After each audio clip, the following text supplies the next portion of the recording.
Então vamos começar falando sobre a matéria de física em específico, pela experiência dos exames anteriores, das provas anteriores, quais os conteúdos costumam cair mais nesse tipo de prova, professor?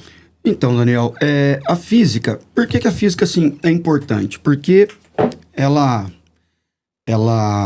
abrange muito o cotidiano, né? E o Enem abrange muito esse cotidiano. Então, por exemplo, se você pega aí, na parte da ótica, o que costuma aparecer de ótica? Refração no cotidiano. A parte de dispersão da luz, posição aparente dos astros.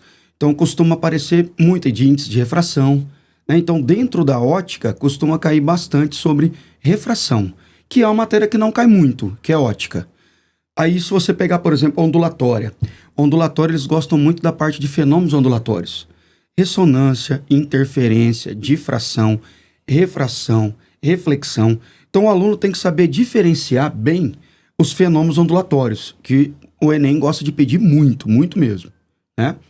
Se você pega na parte de termologia, a parte de termologia cai muito calorimetria, né? A parte de quantidade de calor sensível, que o pessoal chama de quimacete, parte de quantidade de calor latente, quimolesa, trocas de calor.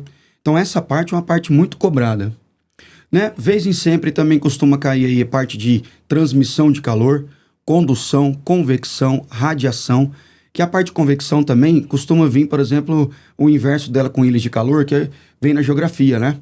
Então, a física é legal também, Daniel, porque ela trabalha com a matemática, né, que é a ferramenta da física. Então, às vezes, tem questão de física na matemática, tem questão de matemática na física, porque elas trabalham muito juntas, né?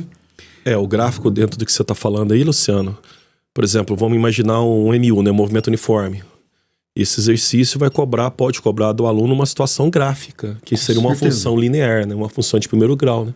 Isso, no movimento uniformemente variado já é a função de segundo grau, uma parábola, que é uma coisa também mecânica muito cobrada, né?